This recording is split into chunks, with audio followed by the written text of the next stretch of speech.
Hey everyone, just a reminder that this is part 2 in a 3-part series where I'm covering heavy metal songs based upon the Wheel of Time.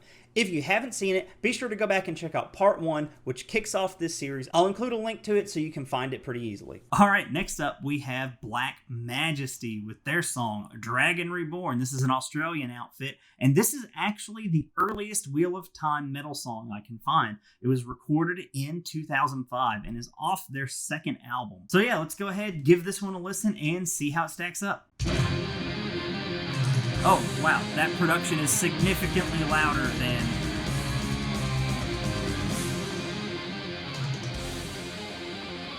Okay, wow, yeah, that production is significantly louder than basically everything else, so... Oh, I know what this sounds like already. This is like one of my favorite bands in a lot. It almost sounds... It sounds exactly like most of the songs off of their album, Karma or Legacy. Very much channeling that era of Camelot. The vocalist is even trying to channel Khan really hard right here.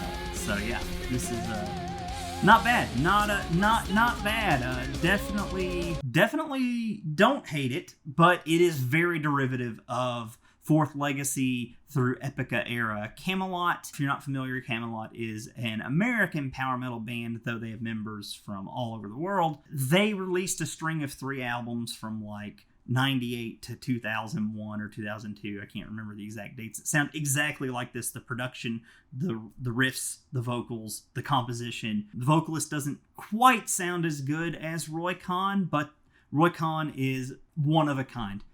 He gets close though, so props to that, and they're definitely channeling one of my favorite bands. Just due to the derivative nature of the song, it's going to be a 6 out of 10. Like I said, trying to be objective here, don't hate it, but I would listen to this song. I'm already a fan of this style of power metal. It would fit right in like my Camelot playlist. The lyrics, however, are going to be a 5 out of 10. They are only vaguely related to the Wheel of Time, and if you remove a couple of the overt references, like such as the Dragon Reborn, this instantly just becomes a generic power metal anthem. So yeah, it's fine. It's not as memorable as some of the others on the list. Alright, next up, we finally have something that's not power metal. That's right, we've got a melodic death metal song from heavy metal outfit Lyra, right here from the USA. So being melodic death metal, this is going to have some stylistic differences from the previous songs. It's going to be a little bit more aggressive. The melodies are still going to be one of the main aspects of the music, so you're not going to have to worry about it very much. However, you are going to notice that there's just more... Well, there's going to be a lot of what people call growling or death grunts, and that's going to turn a lot of folks off, I think. Not me. I actually really like those vocals. I like how aggressive they make a song sound, just how in your face they can get. So let's go ahead and take a listen.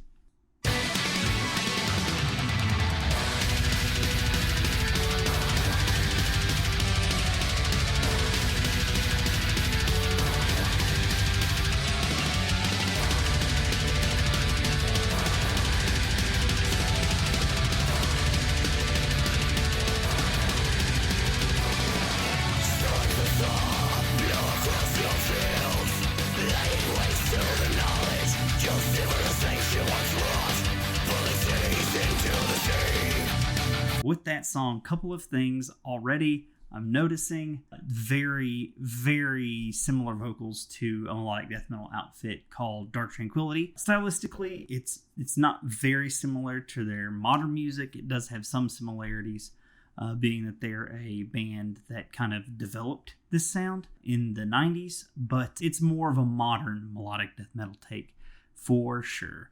I'm going to skip ahead just a little bit here, and we'll listen to a little bit more of this song because it's 7 minutes, and getting 30 seconds out of this one is going to be tough. So let me just skip ahead and see what else we get.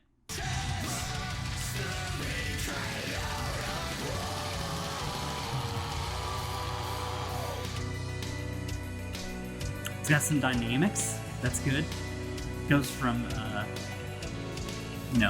heavy distorted guitars to soft piano with strings.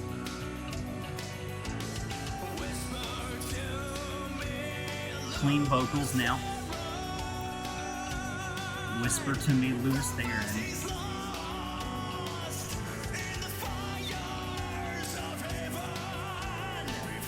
Book reference right there, Fires of Heaven.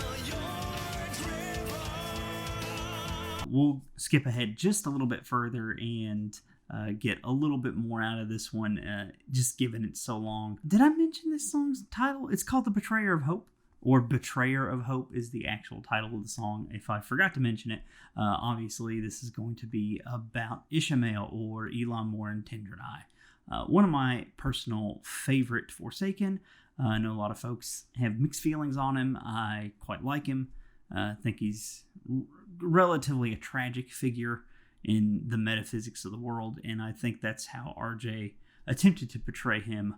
Whether or not he was successful fully in that is a different question. So skipping to about 3-minute mark here, let's see what we got. Keyboards, back to distorted guitars. So keyboard solo.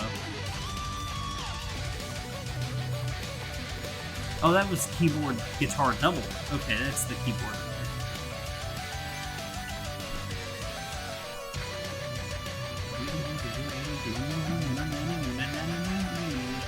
Okay.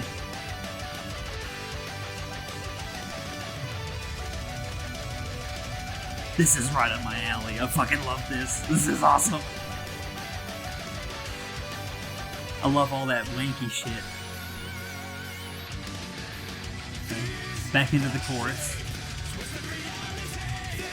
Alright, now I think we got a pretty good sense of Betrayer of Hope by Lyra. Reminds me not only of Dark Tranquillity, but there's a band from Andorra called Persephone, and I feel like that's a lot kind of what this band is channeling here. Melodic death metal with some progressive influences, a lot of keyboard-driven moments throughout the song with clean vocals over those, and Persephone is definitely a band that does that based off of the albums of theirs that I have. I'm going to rate the song musically a 7 out of 10. However, production is fantastic. Everything's clear. It's easy to distinguish all of the instruments and the vocals. I've got no problems. The guitars are super punchy and dynamic. Pretty kick-ass. Lyrics, definitely about Ishmael. Freaking awesome. Mostly about him when he's, still going by Elam Moore and Tenderneye. It's awesome because, we've mostly gotten Wheel of Time songs that are taking place during the books. And this one's actually taking place before the books, technically. I do want to point out that at the end of the song, they go for some deep cuts, bringing up the facts that his philosophical works would have been very esoteric. And they have a lyric that says, "Is this still too esoteric for popular appeal?" Which, man, come on. Like, this band knows Ishmael. They know the series. Funny, now that I think about it, that line must echo how all of y'all feel about these Watt metal songs. Alright, moving on to the next song. We have a little track from a group called the Dead Crew of Oddwood. This song is titled The Gleemen. They are from the good old US of A. This song was released in 2016. This song is interesting. I've listened to it before, and it's a folk metal song. It's pretty unique in terms of what we're listening to on this list. I think a lot of you will find it appealing.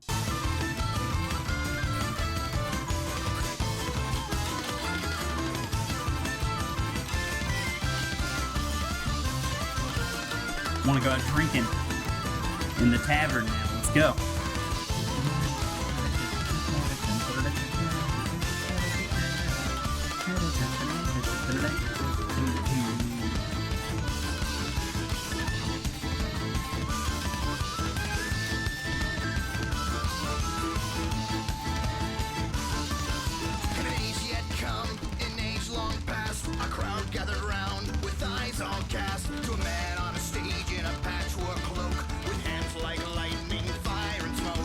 Right off the bat, this song is definitely about Tom, based off the title, and they're going all out with the acoustic vibe and everything. It's pretty fantastic. It's got that weird not weird.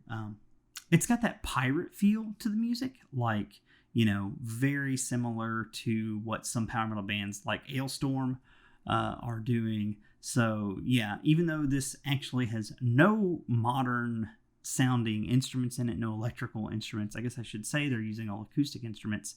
The production and the way they wrote the song is very much in the vein of metal, and specifically folk metal.